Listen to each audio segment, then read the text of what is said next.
আসসালামু আলাইকুম রহমতুল্লাহ বরকাতুহু। সম্মানিত প্রিয় মুসলিম ভাই ও বোনেরা, আজকে আপনাদের মাঝে আলোচনা করব পাঁচ ওয়াক্ত নামাজের সময়সূচি, তাহাজ্জুদ, সেহরি শেষ সময়, ইশরাক, চাস্তের নামাজের সময়সূচি, ইফতারের শেষ সময়, নামাজের নিষিদ্ধ অক্তসমূহ, সূর্যোদয় সূর্যাস্তের সময়সূচি, প্রত্যেকটা জেলা বিভাগগুলোর নামাজের সময়সূচি। তো আজকে বুধবার 29 এপ্রিল 2026 ইংরেজি, 16 বৈশাখ 1432 বাংলা, 10 জিলকদ 1447 হিজরি।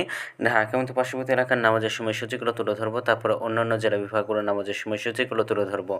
তো যে যেখানে ভিডিও দেখছেন কমেন্ট করে জানাবেন। আজকে ঢাকা মতো পার্শ্ববর্তী এলাকার ফজরের নামাজের রক্ত শুরু হবে 4টা 8 মিনিটে, শেষ হবে 5টা 25 মিনিটে। জোহরের নামাজের রক্ত শুরু হবে 12টা, শেষ হবে 4টা 30 মিনিটে। আসরের নামাজের রক্ত শুরু হবে 4টা 31 মিনিটে, আসরের নামাজের রক্ত শেষ হবে 6টা 8 মিনিটে। মাগরিবের নামাজে রক্ত শুরু হবে 6টা 29 মিনিটে, শেষ হবে 7টা 46 মিনিটে। এশার নামাজে রক্ত শুরু হবে 7টা 47 মিনিটে, শেষ হবে 4টা 1 মিনিটে। এটা ছিল এশার রক্ত, হলো শুভে সাদিকের পূর্ব পর্যন্ত। এই সময়ের মধ্যে আপনারা এশার নামাজটা পড়তে পারবেন। আজকে ঢাকা মতো পার্শ্ববর্তী এলাকার সেহরির শেষ সময় হলো 4টা 2 মিনিটে। ইফতারের সময় সন্ধ্যা 6টা 29 মিনিটে। আজকের নফল নামাজের উত্তম সময় ইশরাকের রক্ত সকাল 5টা 40 মিনিট থেকে 8টা 35 মিনিট পর্যন্ত। চাস্তের রক্ত সকাল 8টা 36 মিনিট থেকে অর্থাৎ 11টা 53 মিনিট পর্যন্ত।